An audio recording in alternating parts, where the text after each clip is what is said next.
Yo, what's up guys, Rick here, and I'm going to be doing a quick guide video on farming. Now one of the biggest questions that you're going to get on pretty much any MMO is, where is the best place to farm? Now in C9, it's pretty obvious that the best places to farm, there's only 1 out of 5 places, and it's any of the map dungeons. So here you see I have all the 5 map dungeons, and I want to do an in-depth analysis of every single one. I want to talk about all of the costs of getting into the dungeons, how long it's going to take me, the stamina usage, all of that. So first and foremost, we're going to be jumping into the first continent, the Goblin Horde map, which is considered a money dungeon. So let's jump right into it. Alright guys, so we're going to start off here in the Goblin Horde map. Now I want to start off, yeah, we can pretty much knock this one off the list in terms of the ranking, because it's the first continent dungeon. You get a bunch of these maps when you're low level. Pretty much we can already assume that this dungeon in particular is not going to be very efficient for gold farming. But I gotta say, you can still get pretty decent gold. Now, before we start off here, you can't pick up gold right at the start. That's a big problem for the time. Here you can see I do not have the money buff, so I'm breaking the cardinal rule in farming for the gold. But I still wanted to make this video.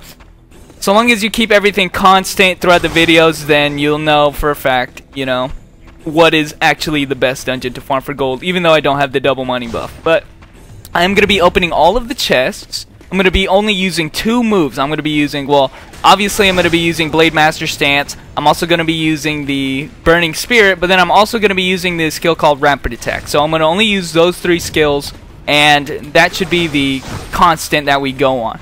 Also, you got to take into account how much time is spent picking up gold and opening chests and stuff like that.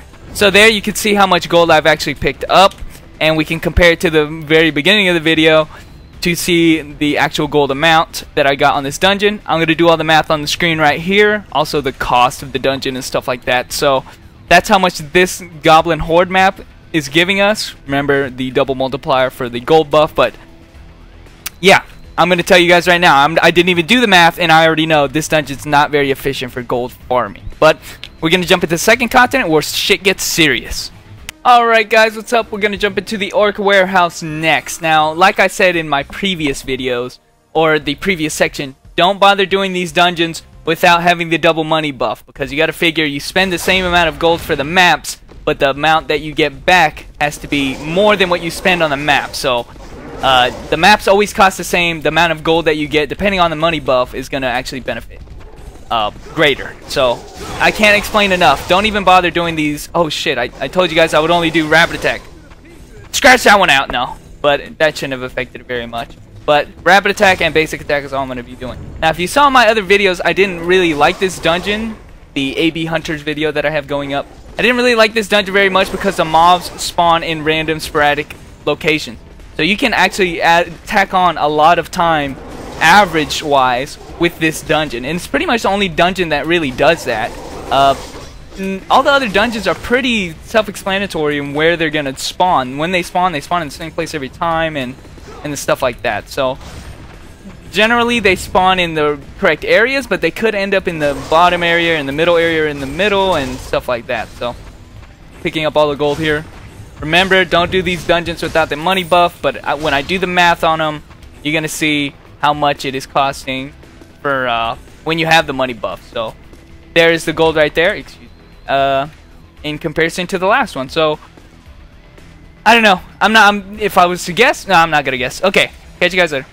Alright guys, the next dungeon we're gonna be jumping into is the Northern Border map. Now if you ask me, I really like this dungeon because it not only gives you gold, pretty decent gold, but then it also gives you a chance of getting the spellstone pieces, which you can't get in any other dungeon. So if you ever find yourself grinding needlessly, then I have to suggest this place, because you can also get a chance of getting a spellstone that you can't get at any other place. But that's just me. I actually ended up buying a whole bunch of maps for this dungeon in particular, and I don't know, I'm pretty satisfied with that. So that's not to say that this is the best dungeon to farm in, but I like doing it because, especially on my Blade Master, I can do it pretty quickly. And, you know, if I find myself grinding mindlessly, I'd like to do it as well. So notice I'm not picking up the gold for drop from these mobs. You can actually get pretty decent gold, 500 gold on those mobs, so that could affect the amount. But I am kind of doing an average amount here. I have to take into account this guy's going to go into Fury mode, and he's pretty much invincible during that time. But here you go, kill the mobs, pick up the gold. Little tip if you guys didn't know, a lot of you guys when you're picking up items can save yourself a second if you hold W while you pick up items. Bet you didn't know that. There's the gold that I got for this dungeon. Gonna show the math on the screen right there. And yeah, we're nearing the end of this video, guys. We got a few more dungeons and we're gonna hit the 3rd continent, so I'll catch you guys there. Alright guys, we're on the home stretch. 3rd continent, we're going to be jumping into the Barbegazi Hoard, which, if you gotta ask me, I really think is a very efficient money dungeon. This is how I feel all the money dungeons should be. The mobs are right there in front of you, and they spawn in the same place every time. Now, the types of mobs that spawn are different. So, you could get more or less orange mobs depending on what run you do. But, the formula is still the same, just the amount of gold will change depending on which mobs spawn. If you didn't know, the orange mobs actually give more gold than, you know, your average normal mob, at least in this dungeon. So you have to take that into account when you're actually farming for a money dungeon. I am not really selecting it, so you can give or take a few thousand gold. But remember, when you're farming, you don't really care about the shit picking, you know. See, in this one right here, I didn't get a lot of or any orange mobs in this second spawn, so just take that into account. Got a few up there, so pretty average amount of orange mobs. So this is pretty average run, I would say. So the gold is pretty accurate. I would say. Here you go. We're also going to be recording the time, and there goes the dead mob. We're also going to be recording the time, stamina, the amount of gold I'm picking up, that kind of thing. So we'll take that into account. I think that's all the items, and there we go. So final dungeon here. Let me show the results, my own personal results on the time it takes. Yeah, you know what I'm doing. Okay, last dungeon. Alright guys, the last dungeon we're doing is the Heretic Island. Now I'm kind of making ideas as I go along, so I'm probably gonna do, like, this is the fastest character I know how to do it on, so I'm gonna be adding stats like how much gold you'll get per hour, that kind of thing. Also, you gotta remember, this is the fastest character I know how to do it, so the farming... Oh, shit. Well, way to waste time. Way to waste time.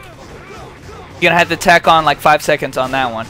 And I'm not redoing this. I'm not redoing this, guys. I gotta make up time. It was like 5 seconds. Okay, so not a big deal. But I'm gonna be doing... This is the fastest I can do this dungeon, so note that my results are not gonna be the same as yours. You can be more or less geared than I am right now, but, you know, you better be a Blade Master pretty much if you want to get the same kind of results as I do, because not only is this guy kick-ass in PvE in terms of power, he's one of the fastest guys out there in general. So,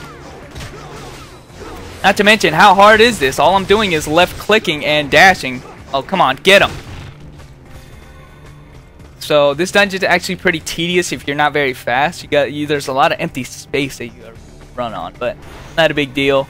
We're not too worried about that. Here you can see I'm using the Burning Fury already again, so the time is going to be a little bit longer in my opinion, but here we already have the boss. And granted, I'm not using any skills of basic attack. Not that that means anything, because this guy's basic attack is fucking killer, but basic attack and rapid attack, that's all I use. So here we're getting some hell pieces. Pick up these items here, and then go dash at the chest, and then we'll see our final results for the last dungeon that we did, and we will finally make an analysis. You do get a lot more items here, so could be a good or bad thing, I guess. We're not really taking into account any items we pick up. That's on you, but we want to look at the gold we got. So there's the gold that we got for this dungeon, and yeah, here are the stats that we get for it. Oh, there's some over here. This isn't included, but yeah, here are the stats, and there you go. Now we're going to be doing a breakdown, that kind of thing, and yeah.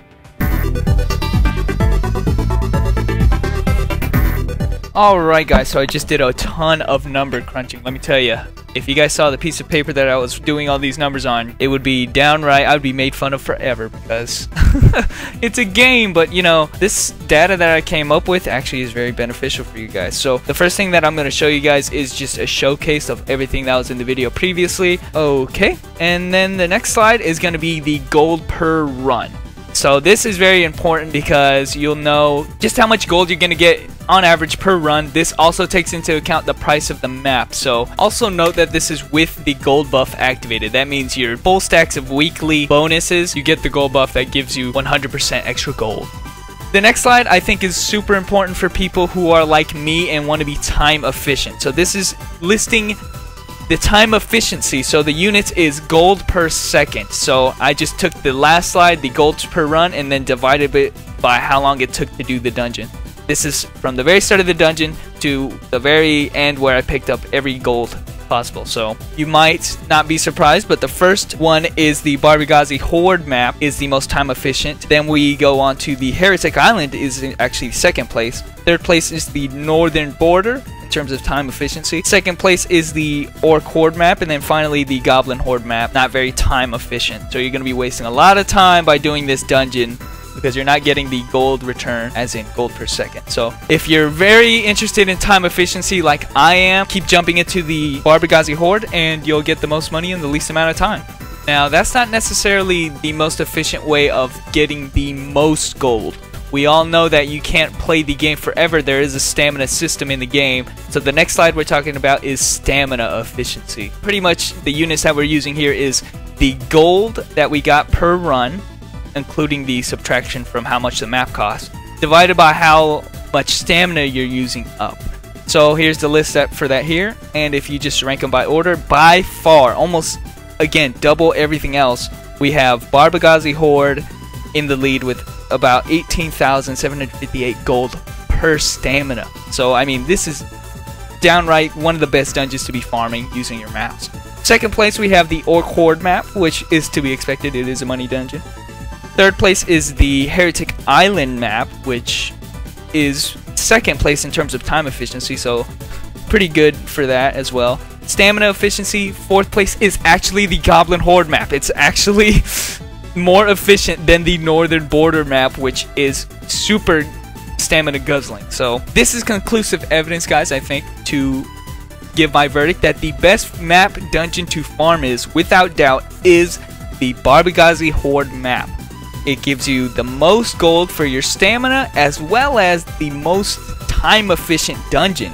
You're getting about 760 gold a second in that dungeon, and you also spend the least amount of stamina. So if you had a ton of maps to be using and don't know where to use them, I'm telling you the Barbegazi Horde map is the best place to farm for gold, hands down. Now while Barbegazi Horde might be the best dungeon to do by far, that still doesn't mean that the other maps are useless. The information you got here pretty much explains everything. I still would have to say that the Goblin Horde map is not worth your time or the stamina. But say for instance, if you have not very much stamina to use, probably don't want to be doing the Northern Border map because that is just using up all of your stamina. But certainly Barbegazi Horde is without doubt the best dungeon to do for farming. So if you're buying maps and something, buy the Barbegazi Horde maps for sure. Anyway guys, I hope I was able to save your time and your stamina when you're farming for gold and stuff. I really appreciate the views, guys. Please like, favorite, subscribe, leave a comment, PM me in game, you know the drill. And I just hope I was able to help you guys today. So thanks for watching, guys, and I'll catch you guys later.